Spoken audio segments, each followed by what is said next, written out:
All right, I think we're going to get started. So good evening, everyone. My name is Erin, and I'm a kidney supportive care lead at Africa Healthcare Network, currently based in Nairobi, Kenya. I'm really excited to be here tonight. I know we have our participants joining. I'm joined here with quite a few panelists, which is really exciting as we head into a topic that's very close to my heart. I've been with AHN for the last 6 months, helping to start kidney supportive care in East Africa. And we're really excited that you have joined us. We have a few exciting announcements. We've hired 2 palliative care nurses in the last month for our Kenya team, and they're probably going to be joining the call with us too. I'm sure they could just say hello. Maybe at the end of the call, we can introduce you to them. But tonight, we are really honored and excited to be here with Dr. Sara Davison. Dr. Sara is a professor and bioethicist and health outcomes researcher in the Faculty of Medicine and Dentistry at the University of Alberta, Canada. She is a nephrologist with the Alberta Kidney Care North program and heads the kidney supportive and palliative care initiatives. She's passionate and has a vision for reducing the suffering of patients living with advanced chronic kidney disease. And this is the foundation for the work that she's doing with the Kidney Supportive Care Research Group. Her research and clinical innovation is at the forefront of kidney supportive care internationally, and she's been recognized as a world leader in the area. She acts as a consultant for establishing kidney supportive and palliative care programs, and she co-chairs the Kidney Disease Improving Global Outcomes, KDIGO, supportive care group, with the aim of developing international guidelines for kidney supportive care. Her program of research focuses on the delivery of quality supportive care for patients with advanced kidney failure. This includes issues such as symptom management, shared decision-making, advanced care planning, prognostication and illness trajectories, and the development of clinical decision aids, as well as care pathways such as conservative kidney management pathway. I've had a great pleasure now of knowing Dr. Sara maybe for the last 6 months. As soon as I started with AHN, I reached out to her, and we've been meeting really regularly, and I've become very fond of the friendship and, I guess, professional relationship we also do have. And I'm really honored that she's here with us tonight. So I'm going to pass it over to you, Dr. Sara. I know we have a few other panelists on the call. So I also welcome Dr. Mazar, Carlos, Dr. Lloyd, Dr. Bima, Frida, as well as Dr. Amar. So welcome, everyone. And Sara, we're all yours. Thanks, Erin. I'm truly delighted to be here with you guys today and to share a passion of mine. So I'm as passionate as Erin is. We share that. And so today we're going to be talking about conservative kidney management. So I'm just going to share my screen here. So just quickly before I start here, just my disclosures. I'm super grateful for the research funding I get that allows me to do what I do. And then what I'm hoping to do today is, I know this is going to be a high level because we don't have a lot of time to spend together.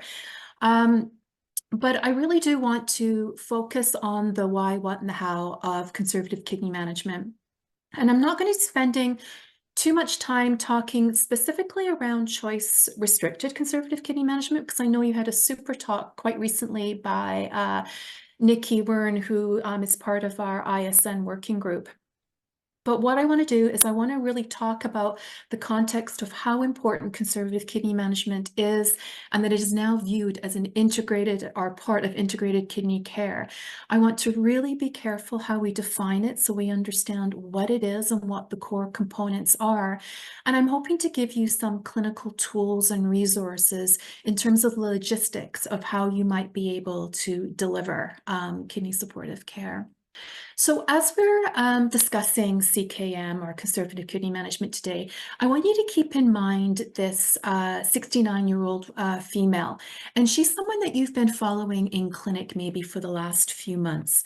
So she has substantial comorbidity. She's got ischemic congestive heart failure, ejection fraction's quite low at about 30. She's also got long-standing diabetes with a lot of the end organ damage you'd expect: retinopathy, severe peripheral neuropathy, and gastroparesis. And no surprise, peripheral vascular disease, and unfortunately has also had a right below the knee amputation a few years ago. And over the last few years, she's really become dependent for her basic activities of daily living. So she's mostly bedridden. So now her GFR is around about the 16. It's slowly been progressing, and she's brought to clinic by her family. And so now you're talking to the family about the appropriateness of conservative kidney management, but they've never heard this. So they want to know what it means and what her care would look like. So I'm hoping that's what we'll be able to go through today. So first, to start with the context of why CKM is so important. We know that globally, our incident and prevalent patients are becoming much older. So patients over the age of 75 are really our fastest group of patients reaching kidney failure and starting dialysis. And with this older age, we're seeing a change in the demographic. So we're seeing way more patients with very complex comorbidities, substantial physical and cognitive dysfunction, and high rates of frailty. And we certainly see that in our case with our individual, our lady, despite her being younger. And then, unlike other chronic diseases, CKD has not really seen the same improvements in survival. So despite maybe some improvements in technology, mortality remains extremely high for our dialysis patients. And if we were to compare a 21-year-old male, say a 21-year-old boy, starting dialysis, he has the same survival or life expectancy as a 70-year-old with normal kidney function. We also know that the quality of life of our patients on dialysis is suboptimal. It's poor. And withdrawal of dialysis remains globally a second leading cause of death. Now, in lower resource settings, because the data I'm showing you here are from high-income countries, in lower resource settings, the situation's even worse. So due to inadequate access to preventative care, and then the combined epidemics of the non-communicable diseases, so high blood pressure, diabetes, as well as communicable diseases such as HIV and TB, as well as illicit drug use, we're now seeing people reaching kidney failure at a younger age, but still with all that complex comorbidity and psychosocial situations that I would tend to expect in an older individual in a higher resource setting. So not only are we dealing with high mortality rates, complex comorbidity, these patients have a substantial symptom burden, and they have it throughout their trajectory of chronic kidney disease. But by the time they reach dialysis, they have on average 6 to 20 symptoms, and that depends on the tool you're using to screen for it. But their symptom burden is due to the kidney failure itself, for sure, and sometimes the complications of the treatments, but it's also substantially contributed to by the comorbidities. And if we would think of our patient here, severe nausea and vomiting from gastroparesis, ischemic type pain from her peripheral vascular disease, phantom limb pain, not to mention peripheral neuropathy from her diabetic or neuropathic pain from her peripheral neuropathy. And that doesn't even touch on some of the more uremic type symptoms that she may be experiencing as well. And this symptom burden actually accounts for 30 to 40% or almost 50% of the reduction in the quality of life that these patients experienced when compared to the general population. Now, maybe what's not as appreciated is that dialysis does not improve overall symptom burden. And I think many of us, especially those of us who are older, we were potentially trained that most of the symptoms of uremia, or the symptom burden, was uremic in nature. Only happened at the end of, once they hit kidney failure, you start them in dialysis and they get better. The fact is, the vast majority of symptoms are not really triggered, or the underlying pathophysiology is not really the buildup of uremic symptoms. We don't fully understand what it is. So we know that a lot has to do with comorbidity, but a lot is dealing with chronic inflammation, changes in neuromuscular function. So they happen well before true uremia. And when we start dialysis, those symptoms actually don't necessarily improve. And in fact, many of them get worse. So here's just some examples based on the CHOICE study. But that feeling of fatigue, really after you start dialysis, only about a quarter of patients will feel better, a quarter or worse, and the rest, really not a lot of change. That CKD-associated itch only gets worse starting dialysis. Sleep disturbances only get worse. And things like pain and sexual dysfunction, the dialysis has absolutely no impact on. And if we were to go back to our 69-year-old woman, most of her symptom burden absolutely would be not impacted by dialysis in any way.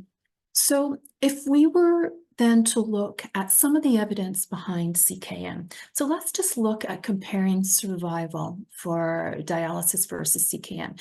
And there's been actually several systematic reviews. So this systematic review that I'm showing you here is probably one of the better, more well-known, but the data are actually older now. It's 89 cohort studies that were done between, I think, the 70s, 1976 and 2014. And one of the things I want to point out to you, it's really dialysis versus those that made the decision for no dialysis. They were not necessarily receiving what I am going to call conservative kidney management, and we'll get to that in a minute. But if we look at these systematic reviews, despite, and again, most of these were in high-income countries where they had a true choice for dialysis or CKM, there was very little difference in survival, despite the dialysis patients being a little younger, a few years younger than the CKM patient. Oops, didn't mean to do that. And so the survival was basically similar between the two groups. However, what I want to point out in this slide is most of these studies within a given study didn't actually directly compare the two. There were only 6 studies that really had directly compared dialysis with CKM. And you see that in the red box here. And within each grouping, so each of the studies here, the top line is dialysis and the other line is CKM. And 5 out of those 6 really showed very little survival advantage, but there was a survival advantage for dialysis over CKM in these older patients. However, 4 of those 6 did look at some of the factors associated with any survival advantage, and the message was really quite consistent. Those that have high comorbidity, decreased functional ability of basic activities of daily living, or those in their 80s and older, survival advantage was lost. So again, if we were to go back to our 69-year-old woman, and the reason I wanted to bring a younger patient is I don't really want to focus on age or ageism, because age is usually an indicator of, the older we get more frail, we have more complex comorbidity. But if you have a younger individual arriving with that mix, they are at a real disadvantage and are unlikely to have a survival advantage with dialysis. So certainly with the comorbidity mix that we saw with our 69-year-old woman and her decrease in functional ability, would not expect any survival advantage. And then if we were to look at the quality of life, all these systematic reviews, and then this is the most recent systematic review looking at quality of life, those that received CKM quite clearly showed a very well-maintained quality of life right through to the very end, usually within the last 1 to 3 months, compared to with dialysis, where we often see a gradual decrease in quality of life, as well as sustained physical well-being, well-controlled symptoms, and those that had true conservative kidney management programs actually showed substantial improvement in symptom burden. These patients, CKM, also tend to spend less time in hospital, die in hospital. The problem is the majority of them do not have a systematic approach to CKM. They don't build in community resources, crisis management planning. So often in a crisis, they still tend to inappropriately use acute care resources. So this is definitely an area of improvement that we'll be talking about in a bit. So now over the last decade, we've really come to recognize that for some patients, dialysis offers neither a survival nor a quality of life advantage and may even harm some patients, particularly those with severe coexisting comorbidity. So dialysis should not be the default therapy for patients unlikely to benefit, and instead we need to be providing this positive alternative, so an active treatment in the form of conservative kidney management. And now this doesn't even begin to address the tremendous global burden of where dialysis isn't even available and where these patients don't have access to dialysis. So they also really need access to conservative kidney management. So what is CKM? This is critical. So at the international level, we are very, very particular how we define it. We are not going to define CKM by what we're not doing. So you can't just define it by no dialysis. If we were to do that, that could be the same as pre-dialysis care, withdrawal from dialysis, untreated kidney failure, undiagnosed kidney failure, all of those have no kidney replacement therapy. So CKM is specifically, it is an active treatment. It's care for people with kidney failure, so G5, CKD, that focuses predominantly on providing kidney supportive care to promote quality of life. But it also includes interventions to delay progression of kidney disease and minimize complications if this aligns with the individual's goals of care. But it doesn't include kidney replacement therapy.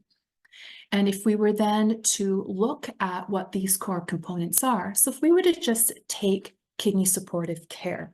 So kidney supportive care, the fundamental principle is that it prioritizes the components of care that are most important to any given individual. So that means it must be based on shared decision-making. And prognostication is a key part of that. It's very difficult to talk to your patients and without actually understanding or them understanding what their future may look like. The other key components obviously is very active symptom management, both physical and psychosocial.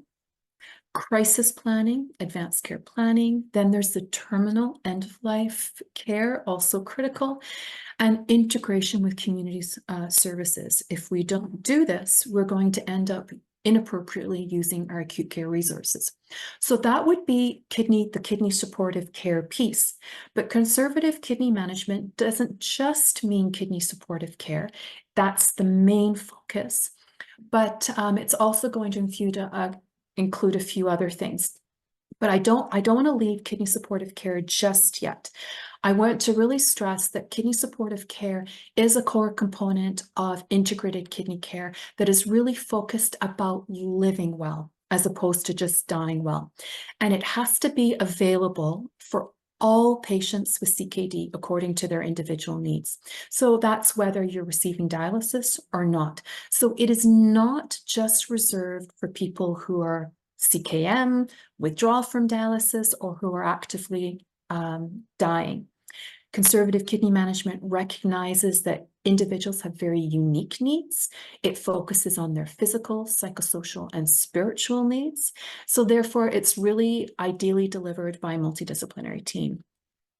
But then if we move on to CKM, it's really focused, as I said, on providing that quality kidney supportive care. But we're also still trying to delay the progression of kidney failure and minimize the other complications of kidney failure, the metabolic complications, for example, if it aligns with that individual's goals of care.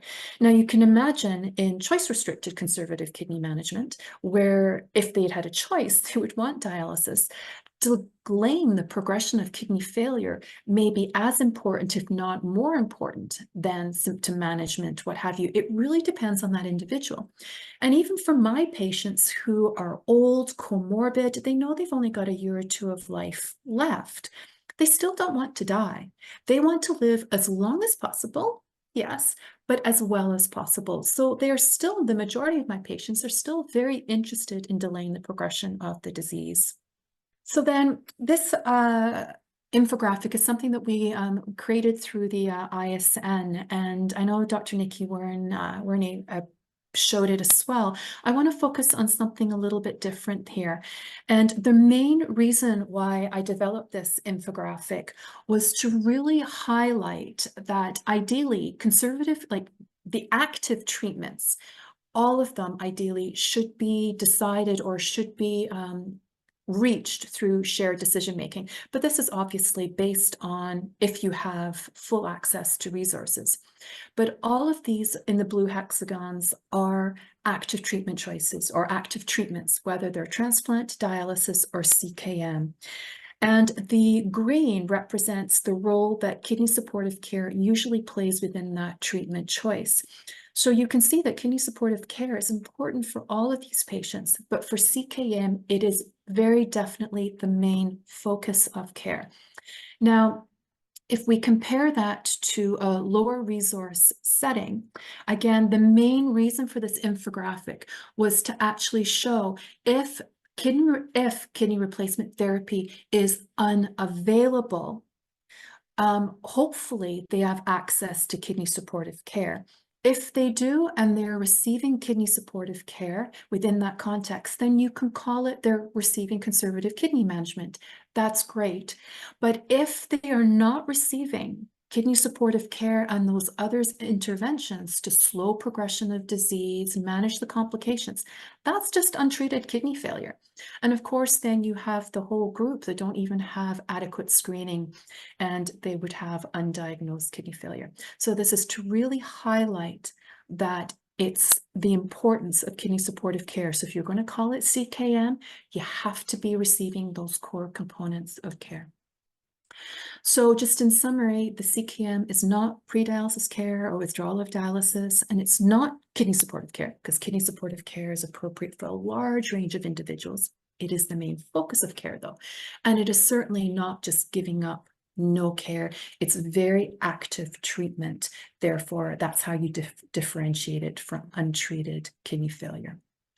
Now, if we move on to the hows, we created this digital or this interactive pathway that's delivered across our healthcare system to help people deliver CKM.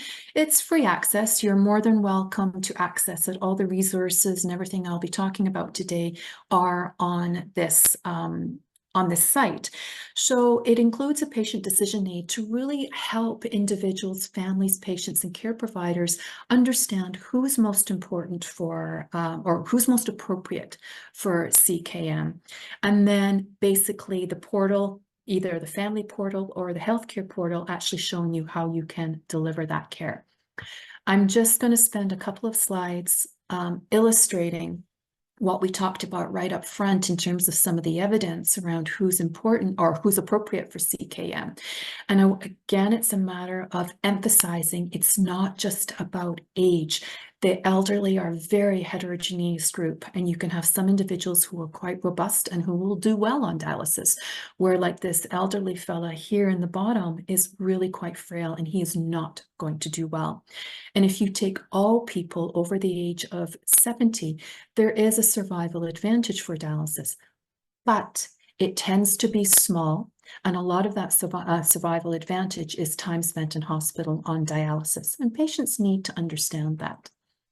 They also need to understand that that survival advantage, like in our 69-year-old woman, is lost if they have significant comorbidity. So the top infographic shows, you know, if you're elderly, but you've got minimal comorbidity, there's a survival advantage. It's not great, but it's there. But with many health problems, survival advantage is lost. And then those that actually live in a long-term care facility, they tend to do really quite poorly. So by the end of a year, only one patient out of 8 is alive with maintained functional status. Now, again, this is an indicator of frailty and activities of daily living. And if you have decreased functional ability, you tend not to do well. So in a higher resource setting, patients living in a long-term care setting tends to be a marker for that. In other resource settings, just basically being able to assess for basic activities of daily living would give you a similar prognostic indicator. So in terms now moving on to how to actually deliver the care. The guiding principle of CKM, which is really the guiding principle of kidney supportive care, is that all investigations and treatments should be individualized to that unique individual's situation and preferences for care.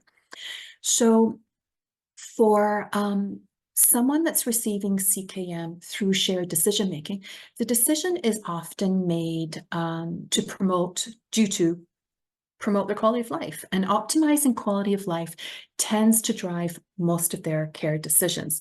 Now, this may look a little different for choice-restricted CKM, where preserving kidney function and extending survival may be, as I said, as important or more important than optimizing quality of life. But it really is up to that individual.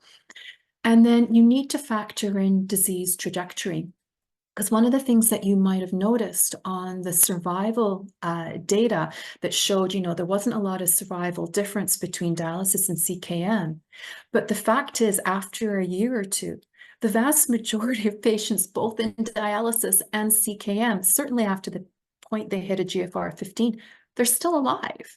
The majority of people will live for several years on a CKM pathway.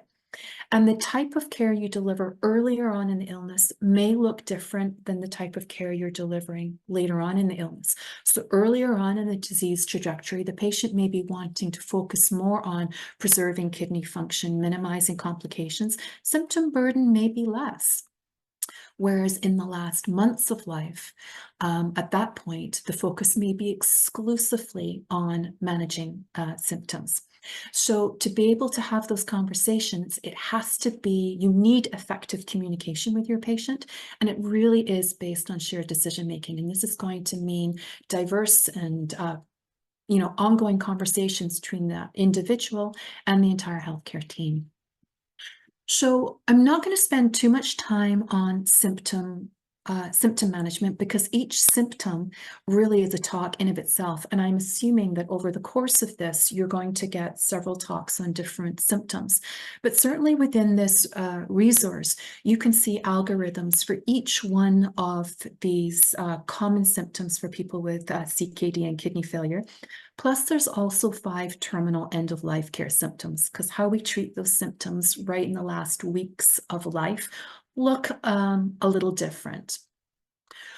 What I do want to emphasize, though, when it comes to symptom management, the aim of symptom management is to ameliorate the symptoms that are causing significant distress. So it's not just a matter of saying to your patient, at a score of 0 to 10, where's the pain? If it's severe, let's treat. They need to tell you what their priorities are, how distressing it is, how is it impacting their life, and what symptoms have the greatest priority for them. And why? It's not always necessary or possible to completely resolve the symptom, but if you understand what their goals are, then you understand what you're aiming for in your treatment strategy. It's also important to address symptom clusters. Symptoms often happen together, and if you address one symptom, you often tend to help the other symptoms as well. So for example, restless legs may be causing a problem with sleep, which is causing a problem with depression and anxiety. Treating the restless legs at night may help all of those symptoms. And for each of the symptoms, if you were to go look at the symptom guidelines, you would see the same stepwise approach. And this is really important when you're focusing on any symptom management. And this is for anyone who, anyone that you're treating symptoms, whether they're on dialysis or elsewhere. So our CKM. So first you need to assess and treat the contributing reversible factors. So if we're going to use restless legs as an example here, you'd want to make sure they're not iron deficient. You'd want to review their medications because many medications can actually exacerbate restless legs. Are they smoking? What are they drinking? Caffeine, all those stimulants. If they can't get rid of them, make sure that they're earlier in the day and as they get closer to bedtime, that they're stopping those. And then really focusing on non-pharmacologic therapy. And I find that it's the non-pharmacologic treatment is where we're really particularly poor on, well, really steps 1 and 2. We often jump to pharmacologic treatment prematurely. We should only be considering pharmacologic treatment if interventions 1 and 2 are being unsuccessful and the patients are still having substantial problems with quality of life. And then with the medication, it's really good advice to start slow and titrate so low dose and titrate very slowly. And then really it's extremely important that you continue to reassess for impact, quality of life, and specifically looking at what was the patient's target. So if it was for restless legs, they wanted to sleep at night. Well, are you controlling it enough that they can sleep? And then, as I mentioned before, we often forget the non-pharmacologic interventions, or we're not really sure of what it is that we should recommend. So our pathway really provides these one-page handouts that can be given to all our patients, which go through non-pharmacologic management, all those things that they can do for themselves at home without the use of medications. And this is a great way of bringing in the multidisciplinary team as well. So nursing staff can have these conversations with patients and really go over this prior to even considering medications. So if we were going to use itch as an example, keeping the home cool and humid as much as possible, wearing loose, lightweight cotton clothing and using mild detergents. That whole soak and seal is really important. So having lukewarm baths, soaking there for 15 minutes, and then when they come out, just that pat dry very briefly, and then putting on lotion to sort of seal in the moisture, making sure the lotions don't have any perfumes or alcohol, and then telling them not to scratch. You can't just say don't scratch because they're really, really itchy, but you want to prevent the excoriation. So, teaching them that they can sort of hold, press, massage, making sure that their nails are short and filed down. So if they do end up catching their skin, they're not going to break the skin. And maybe at night they need to wear thin cotton gloves, at least till they fall asleep, to prevent that itching. All of this can be very beneficial. Now, I'm going to spend the last bit of time really focusing on the metabolic complications in a CKM approach, because this is where I think we don't hear this enough. And our CKD guidelines focus on really normalizing the biochemistry because the view is for improving long-term outcomes. Well, that's not our goal here. So if we were to use bone mineral metabolism as an example, so this is calcium and phosphate balance, and we've got our 69-year-old woman. We are not worried about normalizing her calcium and phosphate at this point. We're focused on quality of life. So it's about maintaining adequate nutrition and enjoyment of food. If we know that if we were to limit phosphate, that tends to promote poor nutrition and worsen our protein malnutrition for patients that are already at risk for high protein malnutrition. And for like anyone else with CKD, we want to, where possible, promote higher consumption of plant-based foods compared to animal-based and highly processed foods. But you know what? If to promote enjoyment, if those less desirable foods can be added in, and it's based on their preference, then you know what? That's fine. So I would only restrict the intake of phosphate if it was leading to symptoms. Now, we used to, again, when I was trained, it was about, phosphate, high phosphate was a cause of itch. And we know that's actually not a major contributor at this point, but high phosphate can contribute to restless leg syndrome. It can also contribute to calcium and phosphate deposition, leading to myalgias, arthralgias, and pseudogout.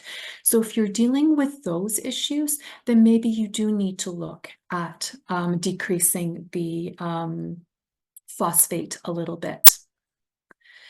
Then what about vitamin D and PTH? Well, again, the main issue is we want to avoid unnecessary medications and unnecessary interventions like blood work. So when it comes to vitamin D therapy and monitoring of PTH, there's actually very little evidence to support intervention in people receiving CKM. There is some very, very low certainty evidence that vitamin D may help the symptoms of fatigue, weakness, and muscle loss in the general geriatric population. So it's not unreasonable to have them on a low dose of vitamin D if available. And it doesn't add, any unacceptable pill or economic burden to that individual. However, there's absolutely no evidence to suggest that monitoring of PTH adds any additional value. So I would suggest not monitoring. What about metabolic acidosis? So patients are generally still interested in slowing the progression of their kidney failure, and that's the main reason why we treat acidosis. So it's not unreasonable as long, again, as they don't mind the pill burden. So in conservative kidney management where it's choice restricted, that might be one of your cheapest and easiest ways along, with some other interventions of slowing progression, because sodium bicarbonate is quite cheap. But those pills are like horse pills, and they have to take 6, 7, 8 a day to actually even begin to normalize the serum biochemistry. So again, it really is a balance. What might help, again, is trying to focus on plant-based foods as opposed to animal-based.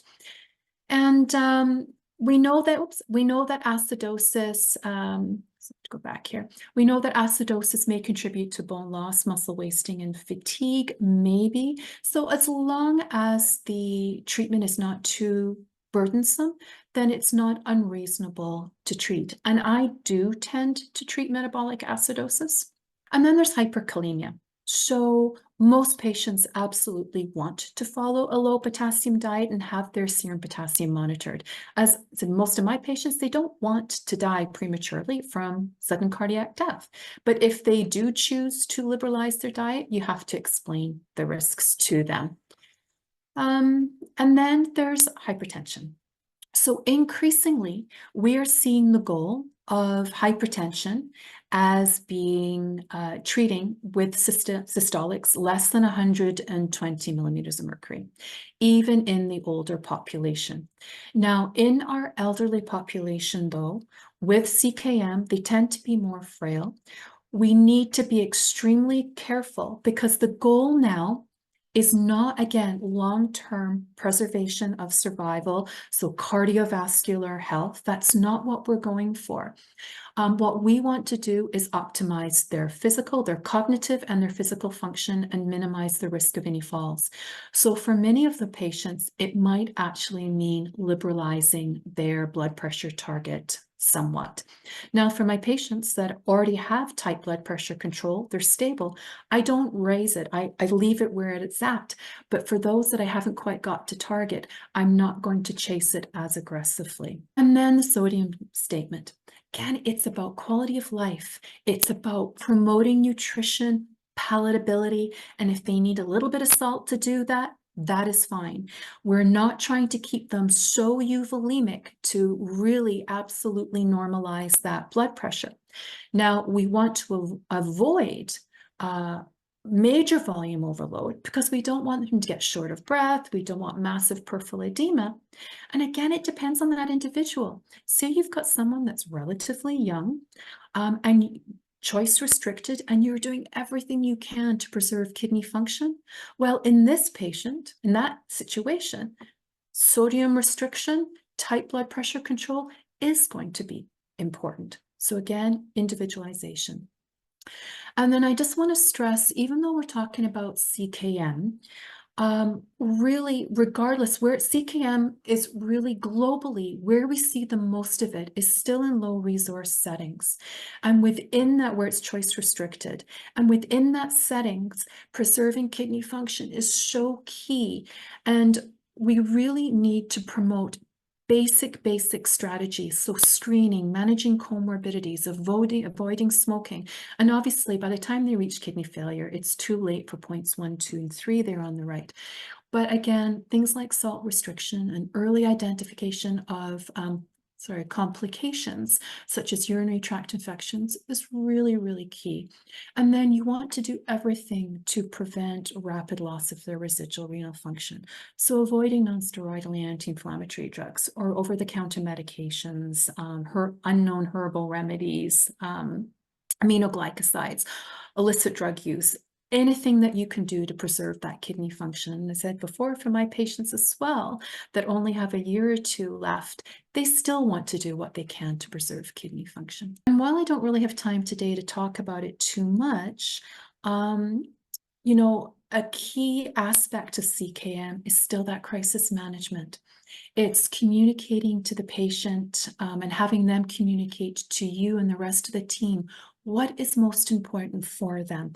And if it's shared decision-making that's led them to CKM, a clear communication that even in a crisis, they're not going to start dialysis. Advanced care planning, so they can communicate their wishes should they can no longer be able to speak for themselves, and really hooking them into community supports so they can be cared for in their home community without the use of inappropriate acute care resources. And we have in our care pathway, we do use a crisis action plan, because even for patients who are relatively asymptomatic or have a low symptom burden, we know that they can develop symptoms. So we plan ahead. We're very proactive and with anticipatory prescribing. You know, should you develop pain, should you develop acute shortness of breath, this is what you're going to do. So they don't have to call necessarily 911 or EMS and go to the emergency room, what have you. So just some take-home messages. With respect to conservative care, it is highly individualized, it's comprehensive care, and it's based on shared decision-making. And the goal for the vast majority is to optimize their quality of life while still trying to preserve kidney function and minimize those complications. And then you need systematic monitoring of symptoms to appropriately individualize their care. And I really think that the integration of lifestyle and dietary interventions, so things like optimizing their nutrition and enjoyment of food, all of that is going to factor in. And we didn't talk too much about it, but, you know, it was brought into the metabolic complications. Really appropriate deprescribing. You don't need to treat everything. And maybe one example of that would be statins. You know, within the last couple of years of life, statins are really limited benefit. Just make sure that you've got a clear indication for any medication or any intervention that you're doing, and it aligns with that individual's goals for care. And we can reduce the monitoring wherever possible. So reduce needle pokes. So I'm going to end with this quote, which I think beautifully reflects the philosophy of conservative kidney management and basically medicine in general. You know, the good physician treats the disease, but the great physician treats the patient who has the disease. And then I have a lot of people to thank for all the work that I've shared with you today, but I wanted to give a special shout out to my patients and their loved ones. They are my inspiration and my greatest teachers. And I will leave it there. Thank you so much, Dr. Sara, as you've taken us through lots of potentially new concepts for some of our listeners here. And I do want to open it up for some questions. We have almost 100 people on the call with us tonight and people calling in from East Africa, but we know also beyond. And I'd love to have a discussion for the next 10 minutes or so. So if you are interested, I'm going to put it to the panel. If anyone on our panel has a question, as we look at the question and answer section as well. So please do put questions into there, and I would be happy to pass them over to Dr. Sara. Dr. Mazar or Carlos, do you have any questions that you'd like to pose? Maybe I just have a comment, not a question as such. I'll leave the questions to the attendees to ask and do justice to talk. So from my side, I would just say that dialysis is not the answer to any patient who's got chronic kidney disease that is dialysis requiring.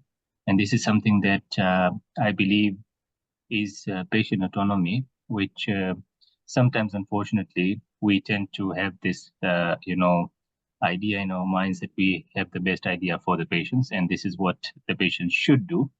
And this is something that we need to slowly but steadily change and give the power back to the patients, because patient autonomy is something that needs to be taken very, very seriously.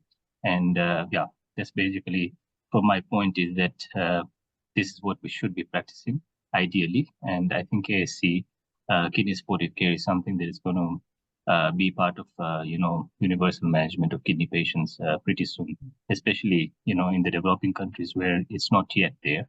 Hopefully soon enough we'll be getting there. Thank you.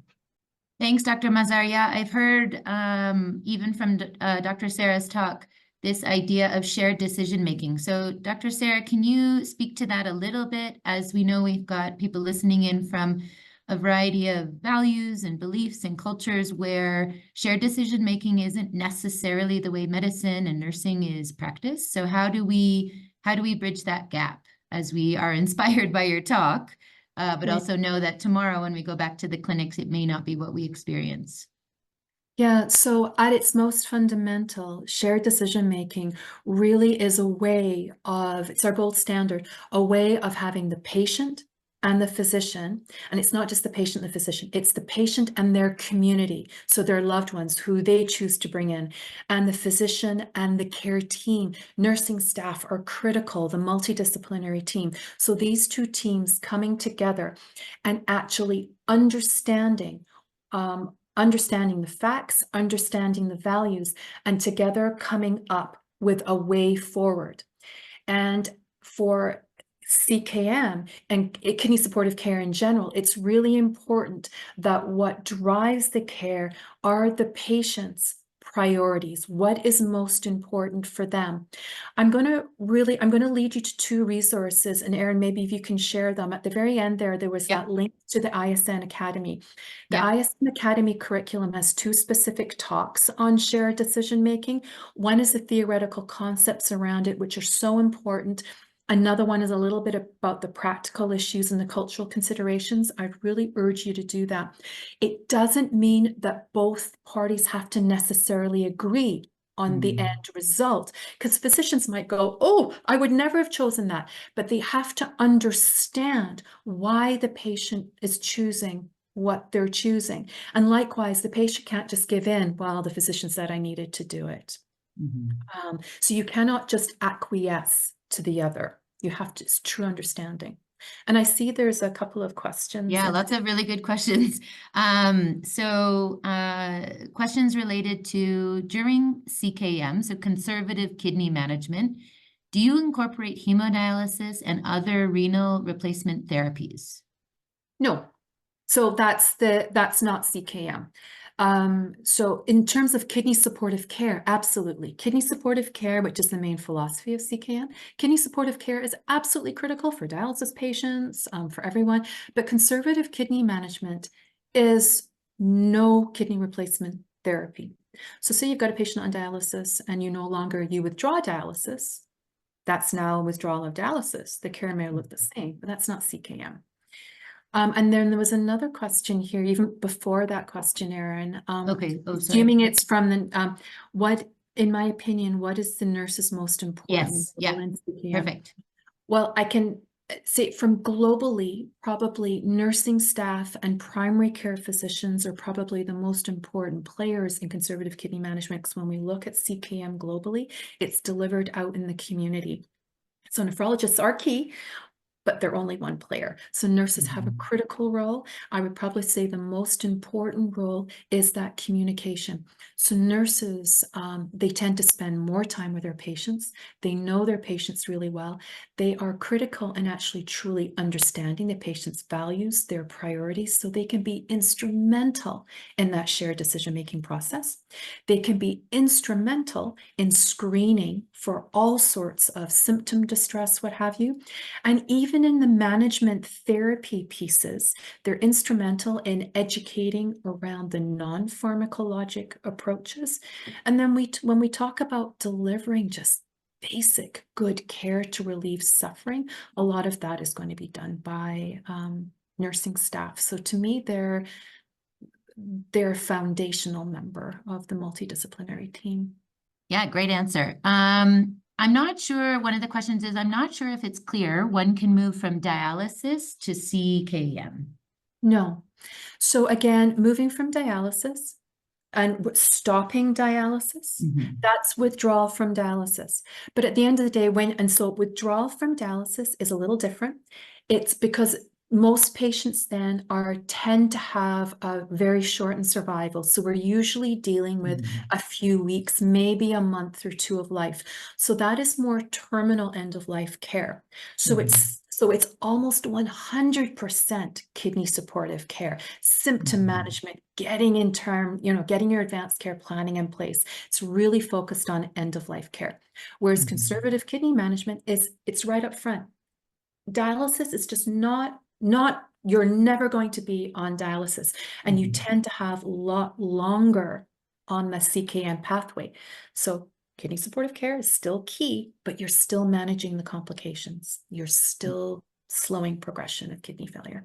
We have a really good question from Nixon. Nixon is one of our new hires, our palliative care nurse here in Kenya. So he said, considering most of the studies that you shared tonight have come from foreign countries, how can we as low and middle income countries advocate for CKM? Yet even our kidney supportive care or palliative care is struggling. How do we approach this? Such a great question. So this is what we're really struggling with at the level of the ISN. It's advocacy, advocacy, advocacy, advocacy, because you're absolutely correct.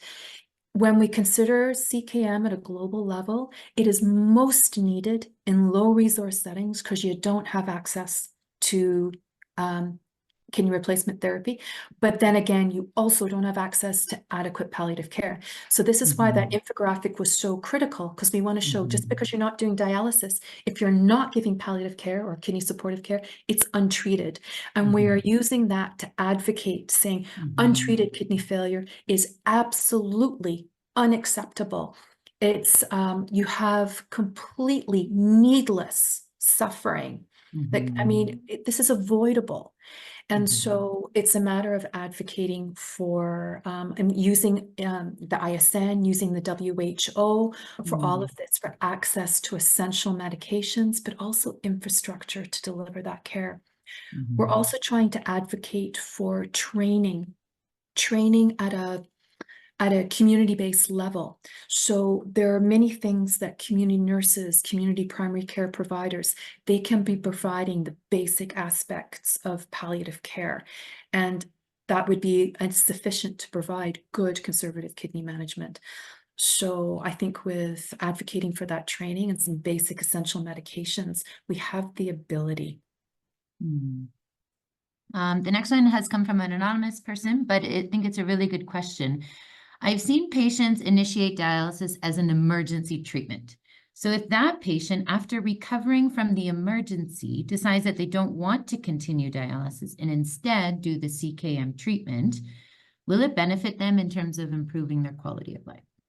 The worst thing, to me, I'm in my non-political hat, but to me, that's a failure. It's an absolute failure. So if someone has truly made the decision for CKM, this is why crisis management is so important. We should not be using dialysis. If they're using dialysis in acute care resource, it's because crisis management was not put in place. And if they then go on dialysis for a short period of time to manage, acute volume overload or whatever it is, and it's usually ultrafiltration around volume overload and shortness of breath, all you do is reduced, like trials of dialysis, again, a bad idea, they tend to rapidly lose their residual renal function. So at the end of the day, now you've just shortened their survival. So, and then you just take them back off again. It doesn't, and it's a horrible treatment. And those first few runs tend to be the worst too. So no, dialysis is not a Band-Aid solution. So crisis management is critical to keep them out of acute care resources. They should know what to do if they get acute shortness of breath. This is why, you know, salt reduction, high dose furosemide, and if it has to be morphine, a few doses of morphine to prevent, you know, that for that shortness of breath, so be it. So critical, that crisis management piece. A few more questions have come in the chat. I know, Dr. Sara, we're right at time, and I want to be respectful of your time. Do you have a few more minutes, or shall we? Okay, some really good questions, and I feel like people are wanting your opinion, which is great. Okay, how much water do you allow for patients with a GFR less than 5? So really Okay. symptom. Yeah, so it's going to be they basically, when it's a GFR less than 5, they do need to restrict for sure, but I still tend to let them drink to thirst if they're following a low salt diet. So there's a catch here, right? If they're not eating a lot of salt, they're not going to be thirsty unless they're dry. So they need to drink to thirst. The catch is, though, is if they're eating salt and they haven't been following a salt restricted diet, then they will tend to be thirsty even when they're volume overloaded. So you need to understand, if you've got someone that tends to have a higher salt diet, they just need to cut back. If they're following a low salt diet, drink to thirst, and then monitor how are they doing. Are they getting puffy or not? One of the catches when they get to a GFR of less than 5, there are some advantages. Patients tend to have less of an appetite. They tend not to want to eat and drink as much. And I actually tell my families that's a good thing. That is nature's way of taking care of us. We're beginning to shut down. And if we're forcing our loved ones to eat and drink, because how do we show love? We show love by nurturing, and that's often food and drink, but that only hurts them. It gives them more volume, more toxins to clear. So I tend to tell families, respect their bodies, and that this is them just beginning to take care of themselves, nature's way, and slowly reducing their oral intake. It's appropriate. Hope that answers. Helen has a question, kind of specific. So, but what will be the best thing to do for over 75-year-old patients who've come with an indication of HD or hemodialysis, I guess, like hyperkalemia? Fully understanding the question, but I think what do we do with, yeah. So hyperkalemia is, if that's your only indication, so I would never start chronic dialysis for a single acute indication usually.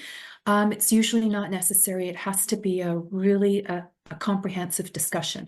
So let's just say this is an individual 75, and let's just say not a great 75, because you could have a robust 75-year-old that there's just no question you're going to start dialysis, so you start. But typically, when they come in and the only indication is hyperkalemia, that's easy to take care of. You know, if you need to shift, you know, your insulin, your glucose, if you need to give some calcium gluconate to stabilize the cardiac membrane, buy yourself some time, and then you're going to be giving Kayexalate. You're going to be trying to get rid of it. So Kayexalate, lactulose. So you can deal with those, the vast majority of those acutely without HD. Good question for our group here in Africa from Jacqueline. Do we have a guideline for managing patients on CKM in Africa? I think it's a no, but I could be wrong. Sarah, do we?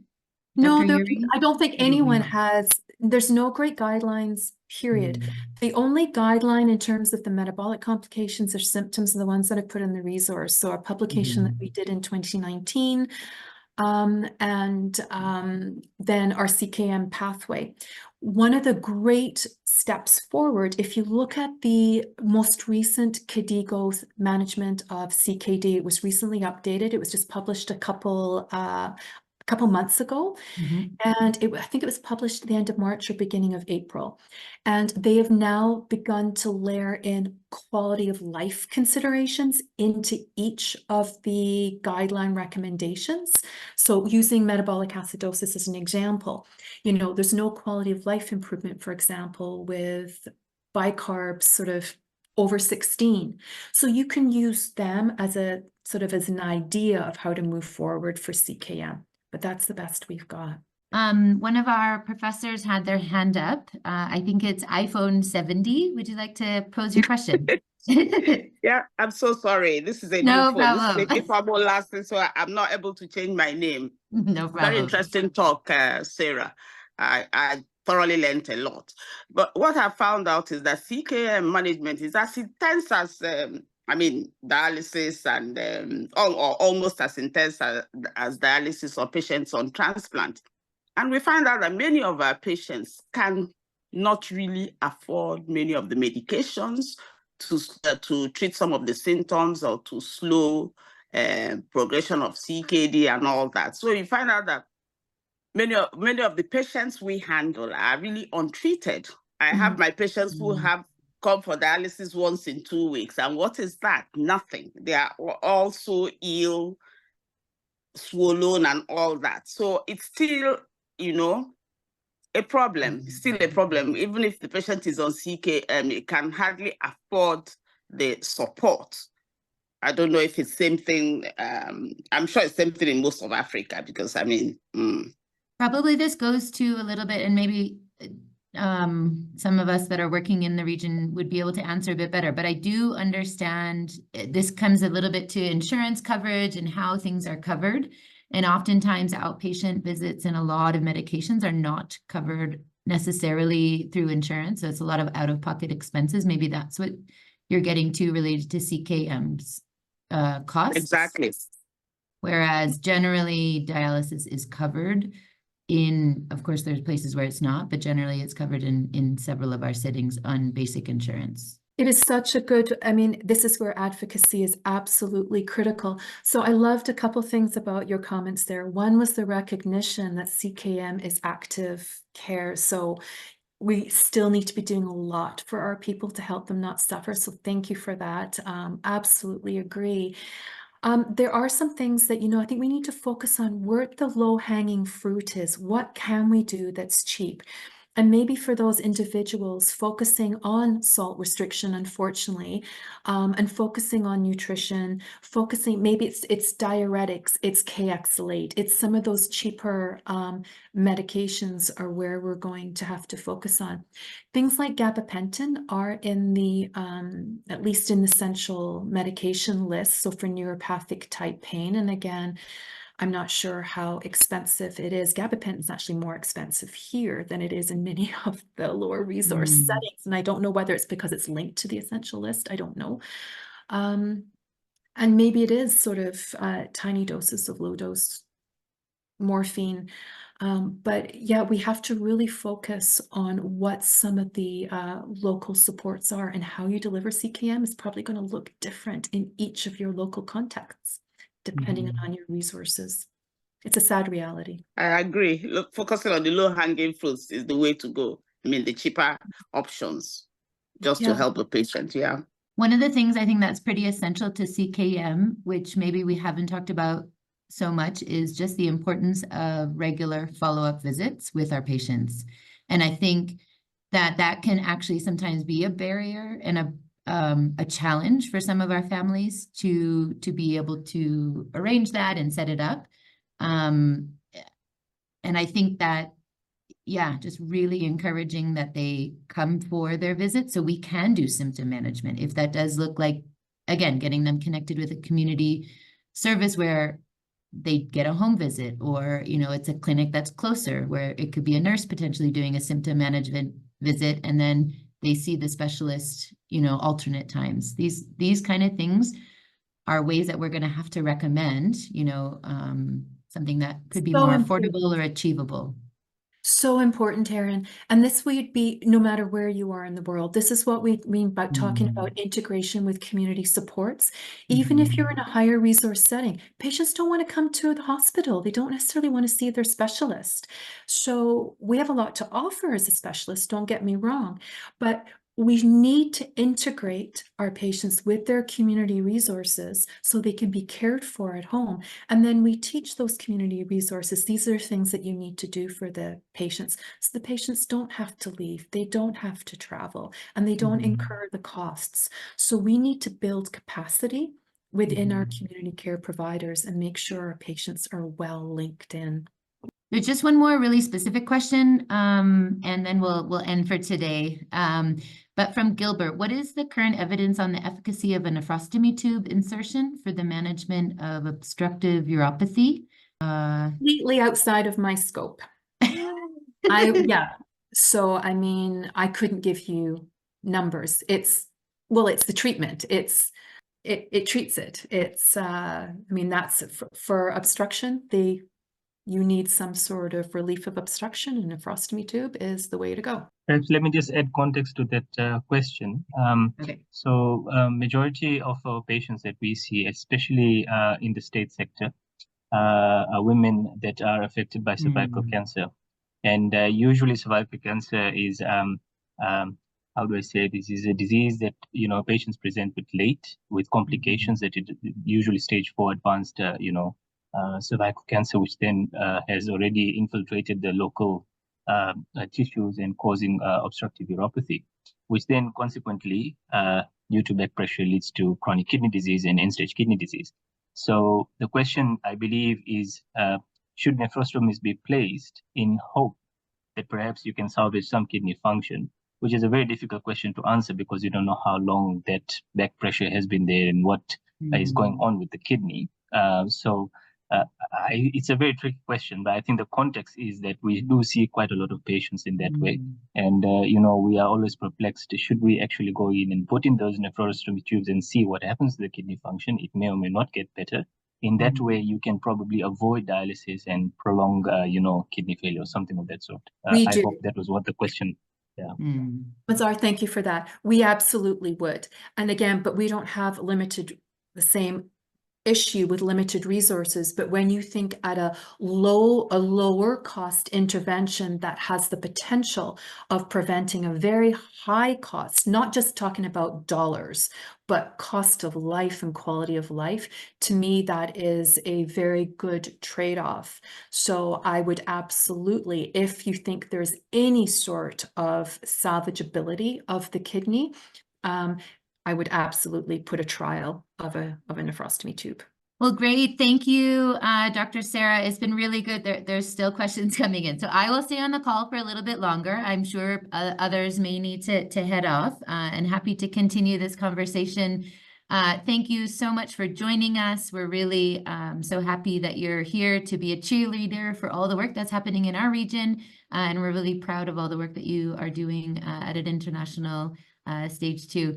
I'll let Dr. Lloyd finish us off, and thanks for joining us, everyone. Thank you so much, Dr. Sara, for coming on. And I think you're a big stimulus to us now. I think we need to take it to a much higher level.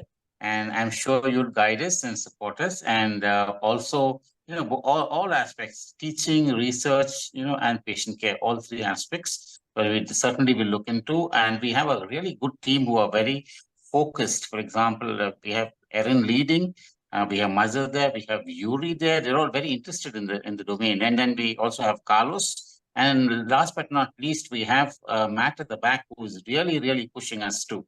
So I think it's a very good team that we have. In addition, just one little point is we have a very, very good nutrition team today who see every patient once a month, and we have data capture there as well.